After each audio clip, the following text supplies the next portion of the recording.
loud. Anyway, that'll wake you up. Yeah, but it's about changing your mind about God. And we'll see that this is exactly what Ruth does, and she does it here in the first chapter. But I'll make a point is that when we tell people to repent, and what we mean is stop sinning or to be sorry for your sin, then what people do is they think that they have to clean themselves up before they can become a Christian.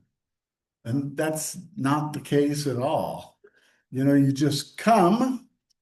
God will do the cleaning up for you, like that. But we'll see with Ruth. But what I want to do is I want to get to the punchline first of the whole book. In Matthew chapter 1, in the genealogy, and I'll just read it. You don't have to look it up. But it says that when it gets down, and it says Aminadab, the father of Nahshon, and Nahshon, the father of Salmon, and Salmon, the father of Boaz, of Boaz by Rahab, and Boaz, the father of Obed by Ruth, and Obed, the father of Jesse, and Jesse, the father of King David. Okay, so this story of Ruth is going to get her in the line of the messianic line of David. Now, I don't think that's the only reason I don't think that's the only reason for it, but that's the way God handles things. That's the way God does things. When it says that God works all things for good, doesn't mean he makes all things good. It just means that he works out his plan. And we'll see when Ruth is still a Moabite and she's still in Moab, which is where Moabites live. No, when she's there, she could have said no to the whole thing, but that doesn't mean that stops God's plan. It would have been Boaz gave birth, begot so and so by Sally. I mean, and then Sally would have been in that line. But God does work it, like that. So that's that part. So I think we need to do a little history, okay? As far as where is Ruth in biblical history, okay? And anybody's got something to say, just shout it out. But when Moses led the children of Israel out of slavery in Egypt, what did they do for 40 years? Hey, I see Lowell there. Oh, yeah. And I think he's up in San Francisco. Anyway, he so what they do for 40 years? Wandered the wilderness. Yeah, they wandered. They were wanderers. Okay, that's what they were. They were wanderers. Yeah. I think Dion sang about them in the 60s, about the wanderer. Anyway, then before they went into the promised land, Moses died, and then Joshua was raised up to lead them. And during Joshua's time, they were conquerors and settlers. Okay. And it says at the end of Joshua, in Joshua 21, it says that they received and occupied all the land that God had promised them. Whatever God promised them back in Genesis, for all the land for Israel that they would inherit, they got it all then during the time of Joshua. So Joshua was a good conqueror and a good settler. Okay. But that's almost at the end of Joshua. But then Joshua dies. Okay. And now who's left to take over? Huh? Well, they became judges, but it's like nobody was left in charge except for who God would raise up at the time. So since nobody kept a journal, except for in the Bible, but they didn't use dates really, but probably around the late 1300s BC begins this time of the judges. Yeah. And what the judges were is that they would be raised up. Remember, they don't have a king yet. Okay. They just have somebody that God raises up to be the leader of the group. And so and so that's what starts happening. And then I've got I have here somewhere. Anybody know any of the famous judges? Not Deborah. See, we're studying Ruth. We'll get Deborah. Who else? Samson. Everybody know the story of Samson? Do I remind you of Samson? Oh, okay. So about anybody else? I mean, who else? If you ever stay in a hotel, you see his Bible in the drawer. Gideon. That's right. Okay. So Othniel was the first judge. I'm just going to highlight a couple of them. He delivers the Israelites from the oppression of the Kushans, and he's noted for his bravery and leadership. So what happens is, even though they've been given the land, they've got all these people that keep bothering them, keep attacking them, keep doing whatever they do to them. So someone has to be raised up. They have to raise up an army to defend themselves, and they get victory. This just happens throughout the book of Judges. But after they get victory, sin also re-enters. Okay? And they become just as bad as the bad people that they were, fighting off. And they become false god worshipers. They become immoral people. Whatever it is that leads them towards destruction. Okay? And then somebody has to come and rescue them again, either from a physical battle or from, just their moral decay. And whatever it happens, they raise up and they're back up in God's good graces again, but they go right back down through that same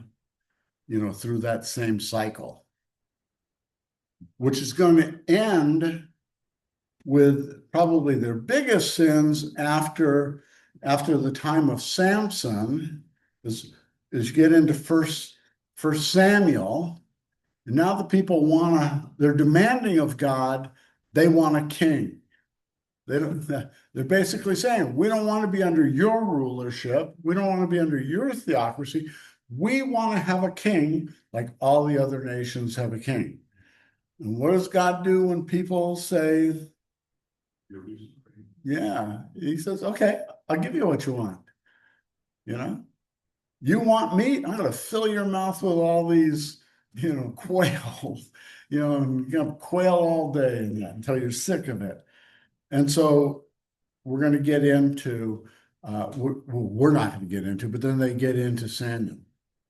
Somewhere in this time of the Judges is where Ruth takes place. It's almost like the book of Ruth could be an addendum to the book of Judges. It comes right after Judges in the scriptures. But somewhere in there, probably in the latter part of the time of Judges probably lasted from what I've read, like 1380 BC until about 1000 BC. So you're talking 350, 400-year period of time of all these things with the judges. And then somewhere towards probably that last, I don't know, 150 years, I'm guessing, I'm making it up, but I'm the teacher, so I can do that.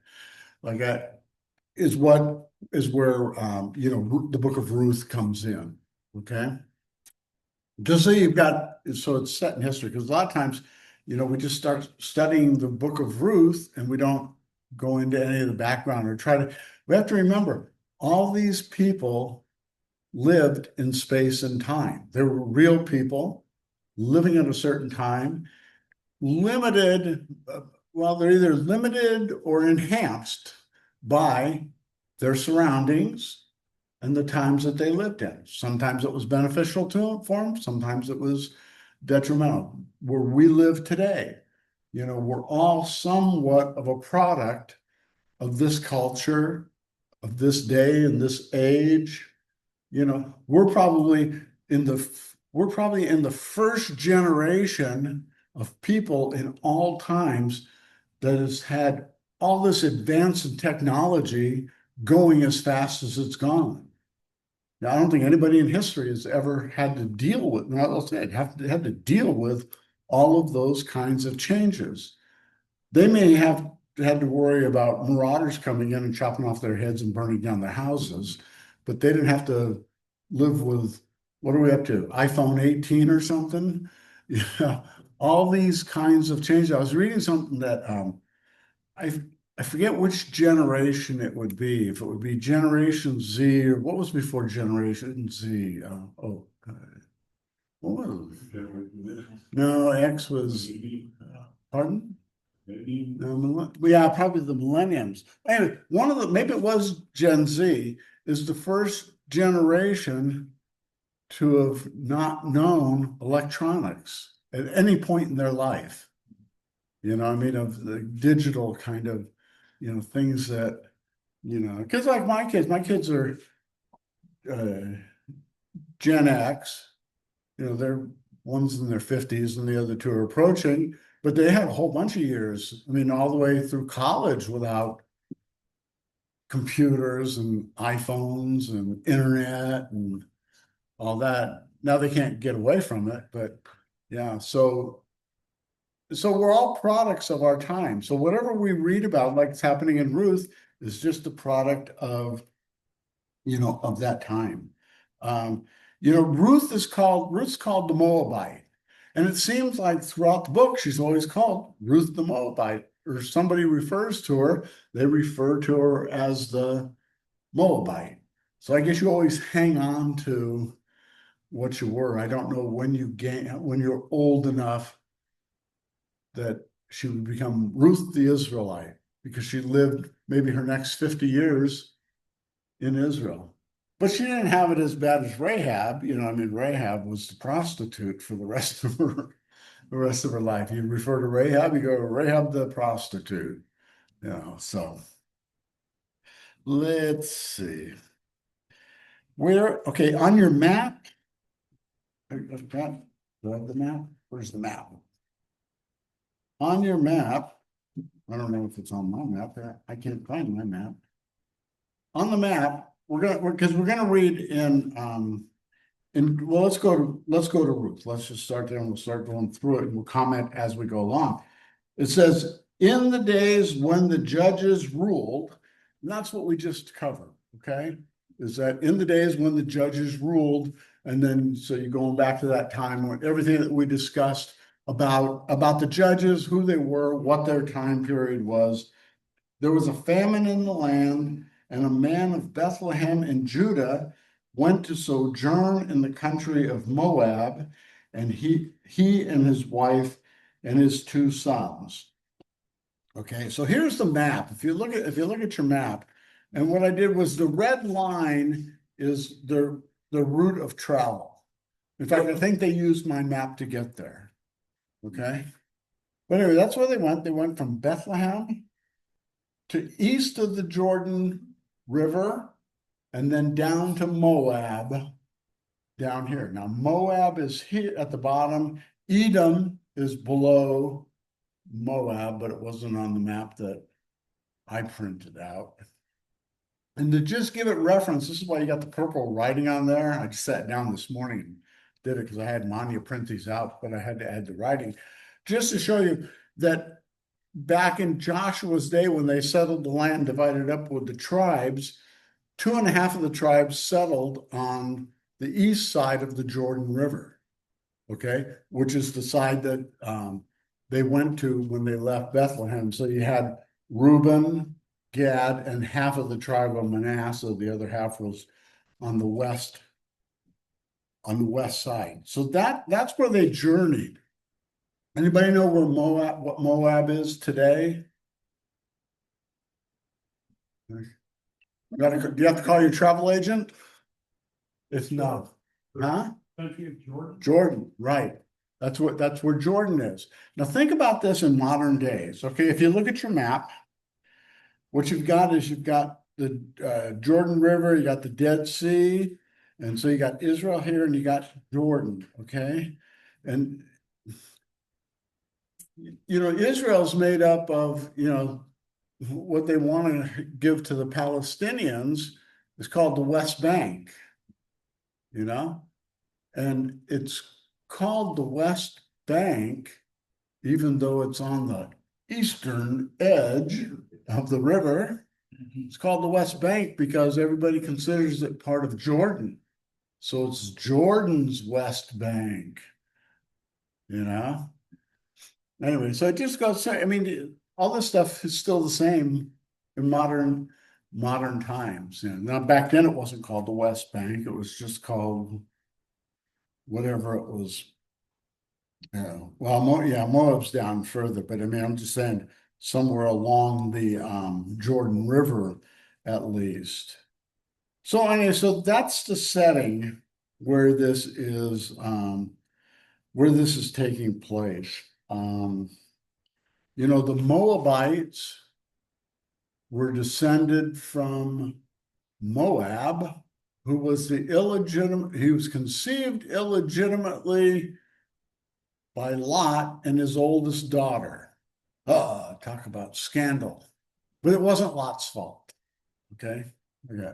I mean, well, his daughters got him drunk because, when Sodom and Gomorrah got destroyed, the only people who got out were Lot's wife, and his two daughters. Everybody else got destroyed. Okay. And then what happened to his wife? Yeah. She looked back. She longed for what she had just left, and she turned into a pillar of salt. So that left Lot and his two daughters. And the two daughters scheme, and they go, how are we ever going to have children? Because they're, at least in that area, anyway, there's nobody left. Was Abraham in that area? Lot's uncle? Well, right. Because he went down there to warn them. Right. But what I'm saying is when they fled Sodom and Gomorrah, they were the only ones who got out of town. Well, I understand. Right. Abraham was in the area. Right. But you don't know. So you don't know if Lot's daughters even know Abraham. Because they were separated, and Abraham went down to intervene for Sodom and Gomorrah because his nephew Lot lived there. But they'd been separated for so long, maybe they didn't even know. Families get separated, and then one time you meet, and hey, I finally met my brother's daughters or something like that from all that time. Yeah, I mean, it seemed like the logical thing is let's go live with Uncle Abe. Yeah, but and maybe Lot. Well, you got to remember, you're running for your life, and maybe Lot's not thinking like that, and all of a sudden they end up in a cave. The daughters get Lot drunk, have their way with Lot, and the point is they have Moab. And who was the other one? They didn't have the son. Edom? No. Anyway, so out of that relationship came, the Moabites, from the son Moab, like that. Anyway, so that's just more stuff. So anyway, so in the day of the judges, there was a famine in the land. Who knows what the town Bethlehem means? House of bread. A house of bread. Kind of odd. You have a famine at the house of bread, But they did. Famines happen. And a man of Bethlehem in Judea went to sojourn in the country of Moab, he and his wife. And the name of the man, verse 2, the name of the man was Elimelech. And the name of the wife, Naomi. And the names of his two sons were Mahalan and Chilion. They were Ephraites from Bethlehem in Judea. They went into the country of Moab and remained there. So if you see on your map, it says Bethlehem, Ephratah, okay? Because they had to distinguish, because there's two Bethlehems in Israel. You have one up north, up in the Galilee region. We don't know anything about that because nothing special happened there. Okay? Yeah. But here's the thing, that it's designated Ephratah. Yeah. If you look in Micah chapter 5, okay, this is the prophecy of Jesus being born in Bethlehem. Okay, in 5:2, it says, or if you're reading King James, it saith, but you, O Bethlehem Ephrathah, who are too little to be among the clans of Judah. From you shall come forth for me one who is to be a ruler of Israel, whose coming forth is from old and from ancient days. And so there's the prophecy of Jesus to be born in Bethlehem, but it specifies which Bethlehem, you know. So, and Micah is after, Ruth, so that was just a common name for, in designating that Bethlehem. And they went into the country of Moab and remained there. This travel route is, from what I read, is probably 75 miles. I have no idea where they went in Moab, whether they stayed by the northern border, if they went into the country, it doesn't say. But 75 miles, it'd probably take you what, a week or so to walk? Well, it's desert. Pardon? 20 miles a day, typically. Best you can do. There ain't nothing growing. Yeah, but that's probably more for a hiker. No, seriously, I mean, that's probably more for a hiker, especially if it's sunshiny. Like today, we have plenty of bright sunshine and lots of heat. I met Lot's wife. You met Lot's wife? Talking to your microphone. Here comes a story. No. You're old enough to skater. Make sure the microphones are on if you're gonna use them.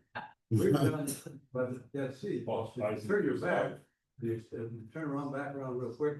There's the piles, look like human at night, on the moonlit night, looks like a whole bunch of people out there, stacked about 5 to 6 feet high. Yeah. Salt. There she was. Somebody written on the Mrs. Lot. Yeah. That's cool. I mean, that's a whole story in itself. And again, it's one of those things. It says, that they fled from Sodom. It was being rained down by sulfur and ash and all of that. And it says that she turned to look back, and she was turned to a pillar of salt. Whole story. That's the whole story. You'll see movies about it. I mean, about people, they'll say what they think it is or what they thought they saw, or, it was probably this kind of cosmic activity, or, but the whole story is just she turned to look back and was turned to a pillar of salt. Right. Well, the thing I see in reading the story about Ruth in the beginnings of this thing is Talk a little, talk louder. The microphone doesn't work to amplify here. that everything happened, but God's hand is moving people around. Oh, yeah. Abandonment had to take place. Lot's daughters had to have, sex with him and create these two, the children. And then they meet, Naomi, and has to leave because there's a famine. So God's hand is in all of this. They go to Moab. They could have gone to any other town, but they go to Moab. They meet up with these guys. They get married. They all die. Don't give away the plot to everybody. Huh? Don't give away the plot to everybody. Here's, But I'm saying, and Yeah. everything happens for this reason. And God is moving and shifting people around, even history, in order to get these things. yeah. to- We want to be careful though, that we don't want to make everybody puppets and robots No. like that. People are making their own decisions. They're using their own free will. Again, God makes good, God will make good all things. I mean, all things will be good, but they're not good, but they're good in God's purposes. So he'll take some mistake you make, but he'll use it in his plan. But we want to make sure we don't make people like, robots and, the zombies, like that. We want to say people are doing these things for their free will. They're doing them, a lot of times they're doing things in their own best interest, not God's interest, but God still works it out. So his plan, gets done. So anyway, so however long it took him to walk, and you gotta remember they don't have roads, and I mean, I don't know. I walk where I live, I've got a power company easement next to me. And I used to take my son's dogs for walks up that. The dog made it fine, but you got all the places, you got big rocks in there that you're trying to negotiate while you're walking through all the other rocks and gravel and stuff like that. Um, it's not that easy to say you'd make 10 miles, in that kind of a, now if I walk down my street, that'd be a different, it'd be a different story. But it says in verse 3, but Elimelech, the husband of Naomi, died, and she was left with her two sons.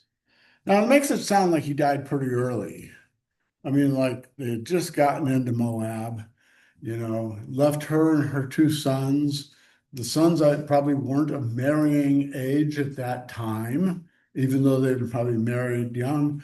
So you're probably dealing with maybe a couple of years there where it's just Naomi and the two boys because he died.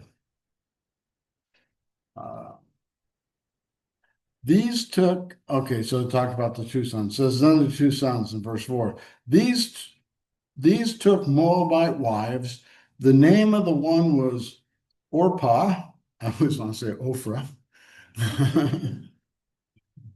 Or Oprah. And the name of the other was Ruth. When they lived there about 10 years. So it sets up the story. So they go to Moab, dad dies, Naomi's a single mom now, and eventually the sons marry Moabite wives. And it says that they lived there for about 10 years. People get acclimated to their surroundings when they go to someplace new to live pretty quick, because the question would be, well, why didn't they go home? I mean, I assume Naomi had family, but I guess I don't know for sure. Well, Boaz was going to be part of her family. So, but they stayed there. They probably already established, some kind of relationships there with people. They were getting fed because Moab didn't have a famine going. So anyway, so then they married Moabite wives like that. So, and apparently there was no problem with that.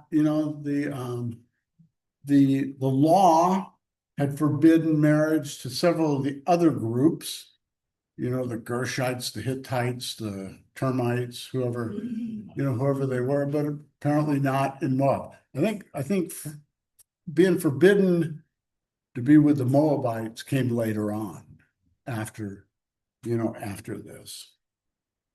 And both Mahlon and Shilon died, so that the woman was left without her two sons and her husbands.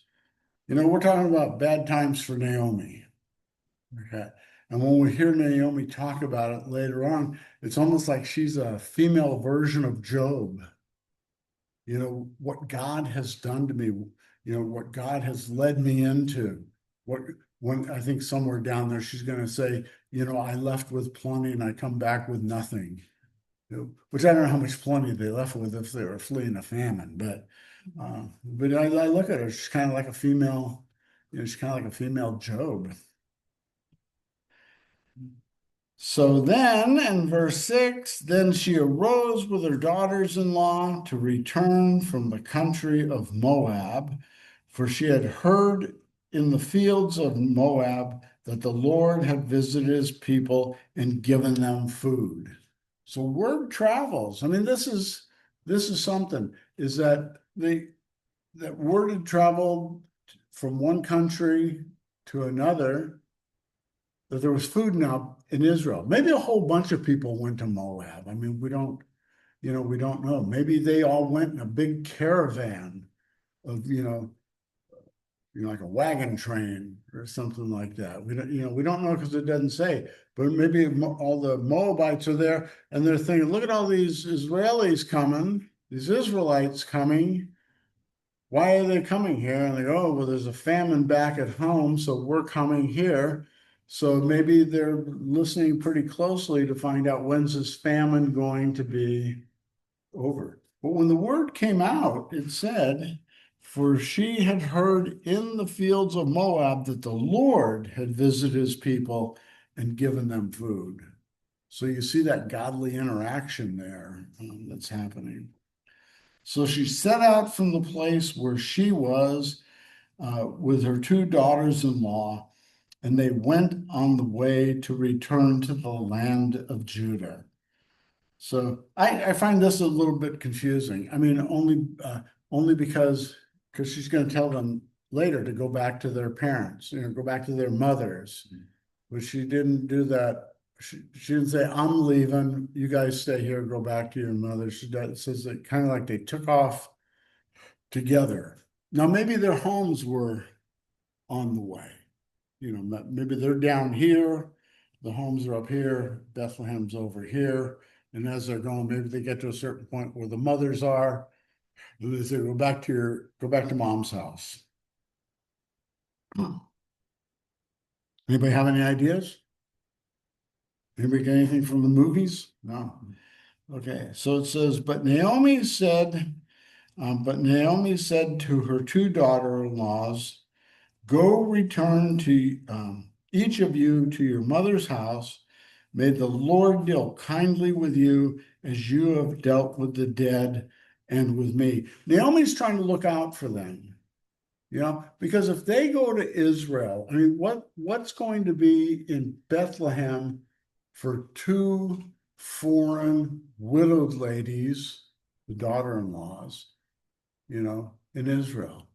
Not much. Yeah, I mean, it's gonna be pain and shunning probably, and so Naomi's looking out. Naomi's looking out after them. Yeah, remember, I mean, if they're her daughter-in-laws for close to 10 years, you get a relationship, especially when you're living alone for a good amount of that time, just the three of you. So anyway, so she's dealing with them. And then she says in verse 9, the Lord grant that you may find rest, each of you in the house of her husband. Then she kissed them, and they lifted up their voices and wept. And she's saying, go back to your husband's families. Yeah, you can. And then they said to her, no, we will return with you to your people. So this is both of them now, Oprah and Ruth, are saying, no, you know what? We're going to go, we're going to go with you. We're a family unit. Here we go. Some numbers, both of them. But Naomi said, turn back, my daughters. Why will you go with me? Have I yet sons in my womb that they may become your husbands? Turn back, my daughters. Go your way, for I am too old to have a husband. If I should say I had hope, even if I should have a husband this night and should bear sons, let's see where I'm losing my place here. Would you therefore wait until they are grown? So what she's saying is, you don't want to do this. You don't want, even if I could have kids, what are you going to do? You're going to wait until they're 16-year-olds or something like that, and then marry them? And she's already saying, I don't have hope to have the kids, but is this what you're saying? Because again, to be an unmarried woman back in those times was hard. No, my daughters, for it is exceedingly bitter for me for your sake that the hand of the Lord has gone out against me. Like that. So like I said, she's trying to protect him. Then they lifted up their voices and wept again. And Orpah kissed her mother-in-law, but Ruth clung to her. Yeah. So now we don't hear from Orpah again, but that doesn't mean she made a wrong decision. I mean, she made a good decision for her, she made a good decision for herself. I mean, I don't know what her lot would have been if she'd gone to, gone to Bethlehem. Just because we don't, but I think a lot of people like to cast her, well, she's the bad daughter-in-law. Ruth's the good daughter-in-law. But it's, Ruth could have made the exact same, choice. Yes, sir. And she's not the bad daughter-in-law, because Ruth had told her, go, be happy. Right, yeah, And so she did. right. No, yeah. No, I'm just saying. I don't know how anybody could cast her as a bad person. Yeah. Well, that was probably bad wording on my part, but that she would be the lesser because Ruth was more faithful to Naomi and Ruth carried on the family and things, but I don't think so. I don't think when God wrote that occasion in his book, I don't think he wrote bad Orpah, or she didn't choose wisely or things like that. I think that she did, what she did. But now here it's well, let me see, and let's see, and Ruth, Ruth clung to it. It says in 15, it says, and she said, "See, your sister-in-law has gone back to her people and to her gods. Return after your sister-in-law." Now, this is the one bad thing is she went back to her gods, her gods who are no gods, like that. But that's a big thing, because everybody's got their God. We'll see that with Ruth when she makes her commitment to, makes her commitment to Naomi. But you got to remember, God's back in those days. Well, it's probably not much different today, but they were kind of regional gods. We've got our God, we've got our God, you got your God, like that. And they're like equal gods. Yeah. Think about this. Think about the great-great-grandmother of King David was an idol worshiper. She worshiped false gods until she changed, but she was one. But technically we all are before conversion. We're all under the hand and the power, of the devil. So well, let's see, where are we? 16. But Ruth said, "Do not urge me to leave you or to return from following you. For where you go, I will go. Where you lodge, I will lodge. Your people shall be my people, your God, my God. Where you die, I will die, and there will I be buried. May the Lord do so to me, and more also, if anything but death parts me from you." There's seven commitments that she makes here in this, in this statement. And again, this is what I say, this is where conversion is your commitment to change who you say God is or who you say your God is to be to the true God.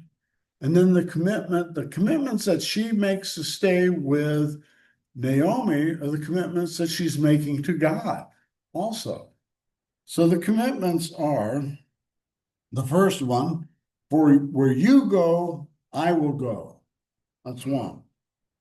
Where you lodge, I will lodge. That's two. She's going, not only am I going with you to where you go, because when we get off the bus in Bethlehem, okay, see you later. I go, I'll go my way, you go your way. And she goes, no, I'm going to lodge where you lodge. That case could be if you're out sleeping on the streets, I'll be out sleeping on the streets.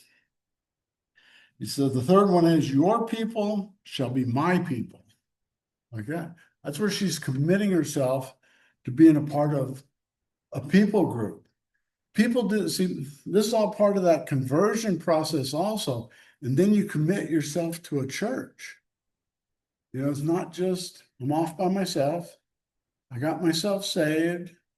I'm a Christian. No, you commit yourself to a people. Your people will be my people. That's, we are the people. We chose wisely. No. Anyway, and the fourth commitment is, and your God, my God. And I don't think that she just traded one God for another God. Okay, I think that she sees the value in the God of Naomi. And we don't know, over the 10 years, who knows what they talked about? If they ever talked about God, or if they ever talked about, maybe Naomi knew the whole Exodus story or something like that. Maybe she taught her sons and then her daughter-in-laws that whole history. We don't know because it doesn't say.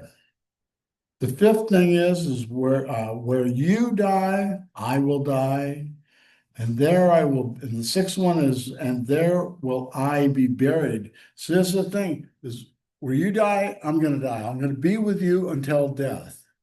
But then when she says that's where she's going to be buried, this is what she's saying. I don't need you to send my remains back to my family in Moab. No, where you get buried, I'm going to get buried. And the last one is, may the Lord do so to me, and more also, if anything but death parts me from you. So she's saying, I'm at God's mercy if I leave you for any other reason other than death. Like that, I mean, that's like writing your commitment in blood. Yeah, like that. So I think that's a big statement. In the scriptures. So let's see. Yeah, go ahead. In that chat GPT. Wait, say it again. On that chat GPT, Uh-huh. it says that the turning point of Ruth's story is her renunciation of the Moabite religion. That's what she's, well, yeah, without using those words, that's what she's doing. Yeah. And it's like my old life is here, whatever it entailed, my gods, my families, my this, my that, and I'm turning. This is my family, my God, my life, my this. Well, the view that they had was the Israelites versus the Moabites. The Moabites were idolaters, and they even had worshipped, had like child sacrifices and human sacrifices to kind of get favoritism from their God, which I thought it was Kamat. Yeah. The things, see, this is the Christian value, is that Jesus is the only way. I mean, we say that a lot, but do we realize what that means? That means that all other ways are false. They're false gods, they're false idols, they're false everything. And technically, they're all enemies of the one true God. Yeah, I mean, that's how big that difference, is between them. When you said what they do to appease their God, that's the other difference. All other religions are how you work your way to God. Is that they're all, I don't care if it's Jews or Muslims or Hindus or, whoever, what they're going to teach you. See, when people say, oh, well, all religions are alike, they all say the same thing. No, they don't. Because that's a big difference. One tells you how to work your way up to God. The Christianity tells you how God came down from heaven to work for us. I didn't think of it at the time, but when I was getting married, I was Catholic. My wife was Lutheran, and basically, we were told that one of us would have to give up their religion. And I said, "Well, I'll give up mine. I'll become a Lutheran." Did you tell your wife, where you go, I will go, and your God will become my God? Maybe that should be part of the wedding ceremony during an inter-religious wedding. No, I didn't say anything like that, but I signed a contract, which is just about the same. Yeah, And I went through a 1 week class in order to become Lutheran. And I've been studying ever since. yeah. I don't like it, I'm in 3-4. And the pastor even said to her, he said, you should want to marry this. Well, at least Lutherans are good like that, or should be, is to say, we think we're right enough to say that somebody's gonna have to make a concession here if you're gonna get married. Chances are it's the other, the other party. Like when I got married, my wife was Lutheran and I was secular, nothing like that. But the pastor, and we went through his class, his marriage classes like that.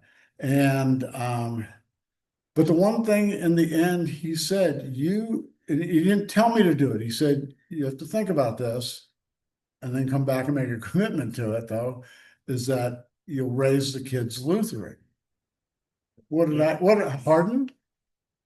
Yeah. No. But what did I care? I was secular. I was nothing. What do I care? Okay, yeah, raise them Lutheran, like that. And my first two kids got baptized as babies in a Lutheran church of which we did not attend. It was a friend of mine's church like that. And they made no requirements of me at their baptism. But see, that is the thing, is that people oftentimes don't think about that, very much. Joe. Yeah, well, he's using that G-chat, it's AI thing, you gotta be careful about that, because I had looked up the judges of Israel. And it listed them all the way down through Gideon, Abimelech, Ola, Jar, Japhtha, and it finally got down to Elon, and it lists Elon Musk. Yeah. Right there's his picture. That was his great. Yeah. It's on, So Trust AI. it's on page 381 in the big. anyway, but see, here's the thing, is that have we, because most of y'all, were raised Lutheran, were raised as Lutherans and, baptized as babies and just have always kind of, like fish in water, you kind of swim it, but is there ever a time, and I know at confirmation it's supposed to be like that, but is there ever a time that somebody would make the statement like Ruth that commits themselves to God and to the church the way that Ruth commits herself? Like that. Joshua did. Pardon? Joshua did. No, I'm saying today. I mean, do people do that like that? Now, she wasn't required to do it. That was just a statement that came out of her. So I guess you do want it to be somewhat spontaneous, but You have to look at something like that as a motivation of the Holy Spirit. right. But you know what I'm saying, to actually make a public confession like Yeah. that. I mean, like that, because you can say, yeah, and never make a public confession, of it. I don't know. Just so when when you read in the scriptures things like this, you just wonder. I wonder how that's supposed to apply today. Well, Yeah. Moab or Boaz married Ruth, knowing that she's a Moabite and she's still clinging to her religion. No, this is before she even meets I'm him. saying, would he have? Oh, would he have? But he rejected her because. Oh. He wasn't. He maybe would have. It doesn't say, because he does refer to her when he next chapter. When he's riding along and he's at the outskirts of his fields and she's out there, gleaning from the fields. He refers to her as the Moabite. So but at that point they're not even dating yet. Right. That was a non-selling point, because when he gathered the people together at the gate and everything, to the one that had priority over him said that, hey, she's a Moabite. I don't know if you want to marry her. Yeah, no, it's again, people marveling. We see it, I don't know if it's at the end of chapter 1 or the beginning of chapter 2 when they show up in Bethlehem, the town that's kind of causing a stir. Is that Naomi? We'll read that in a second. Is that Naomi and stuff like that? And they're probably trying to figure out, because we thought she went full Moabite on this. Well, you know what? Somebody goes and they go off to a foreign country like that for 10 years. Maybe they're thinking, I wonder if she adopted the gods of Moab. I mean, it could. We don't know those things. We don't know what goes through people's mind. We just know, I said at the beginning, the people of their times, and these are the things that would concern them that maybe wouldn't concern us today. I mean, if somebody went off for 10 years to go live in Asia and they come back, are we concerned whether they became a Buddhist? But maybe that's a big thing back then to watch out for. Maybe people are influenced more, and probably some people do come back as Buddhists. And it says in verse 18, and when Naomi saw that she was determined to go with her, she said no more. So the two of them, verse 19, so the two of them went on until they came to Bethlehem. And when they came to Bethlehem, the whole town was stirred because of them. And the woman said, is this Naomi? So at least she's being remembered, after 10 years. But they're saying, is this no Naomi coming to town? And she said to them, do not call me Naomi, call me Mara, for the Almighty has dealt very bitterly with me. What does Mara mean? Bitterness, something like that? Yeah, so again, this is where I go back to the Job thing.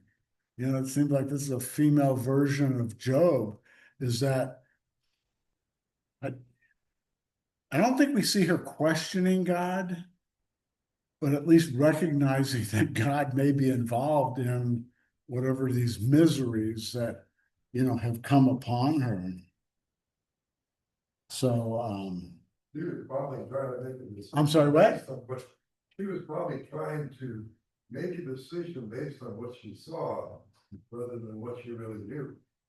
well, I mean, I don't know how much we know, because when we run into trouble, you start going, are you there, God? Julie. I thought she wanted to go to Moab. She wanted to eat. She wanted food. There was a famine. That she went to, Other Israelites that were her countrymen, that where she lived, what did they do? Oh, you mean the ones that stayed back in Bethlehem? Well, that's what I said. There may have been a whole wagon train that went down to Moab. There may, now, depends on probably what your status is in the town. If you're a landowner or you're someone who works someone else's land. Again, that's where you have to get into all this cultural stuff. There's books, like Manners and Customs of the Bible, and it goes into, some of these things, but we don't know because it's not part of the story.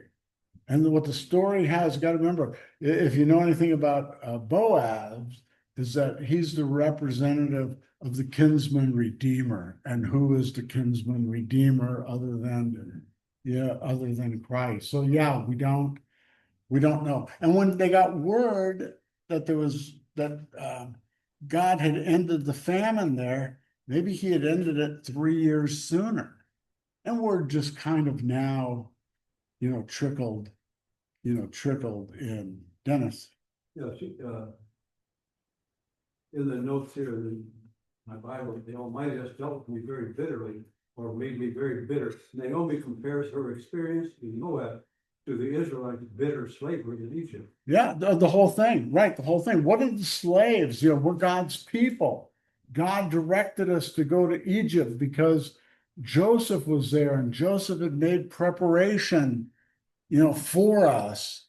Like, wait a minute, now we're slaves. What happened, God?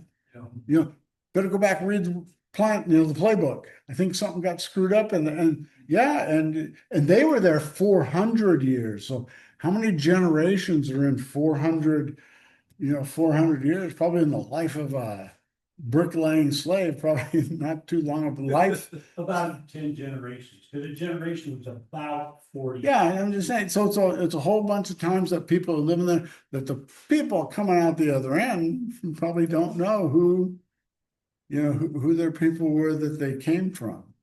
Now, so Naomi was gone for 10 years. So anyway, so let's see. So she said, don't call me Naomi, call me Mara. When I went away full, and the Lord has brought me back empty. Why call me Naomi when the Lord has testified against me and the Almighty has brought calamity upon me? And these are the words of Job, like that. But Job didn't deny God. Naomi's not going to deny God. But I like it the way that she said, I went away full. They were fleeing famine. The Israelites, when they come out of into the desert and they're wandering and they go, oh, Moses brought us out here to die. Remember back in Egypt, we had leeks and cucumbers and steak and lobster and, whatever. They didn't have that. They probably didn't have gruel because they weren't like in jail. They lived their lives. But it's not like they left the good old days. But we remember things as the good old days when we're going through today's problems.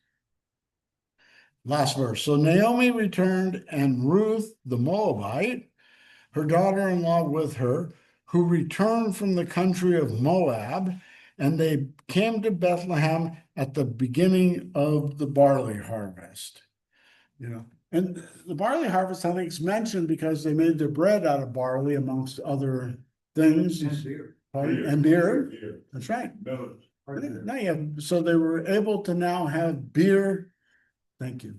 They were able to have beer and finger sandwiches.